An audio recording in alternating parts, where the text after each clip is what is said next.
मेरा सवाल ये है आपसे, क्या दस्तरख़्वान पर गोश्त या रोटी का टुकड़ा या अंडा वग़ैरह फेंक देने से वो जिन्नात की ग़िज़ा बन जाती है क्या? और उस दस्तर पर दोबारा उठाकर खाना ममनू है क्या? ऐसा कुछ भी नहीं है। हुक्म यह है कि दस्तरख़्वान पर कोई लुक़मा गिर गया और अगर उसमें गंदगी नहीं लगी है, यानी इतनी गंदगी नहीं लगी है कि खा नहीं सकते, थोड़ी बहुत लगी है, उसको साफ़ कर सकते हैं तो साफ़ करके खा लें, या गंदगी ही नहीं लगी है तो उठा के खा लें।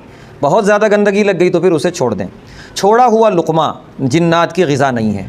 हदीस में ये बताया गया है कि कोयला, इसी तरह हड्डी, इसी तरह जानवर की ग़िलाज़त यानी गोबर, ये जो होते हैं रास्तों पर या जंगलों में, इन पर अल्लाह जिन्नात का रिस्क डाल देते हैं। वो कैसा होता है वो अल्लाह जानते हैं और जिन्नात जानते हैं।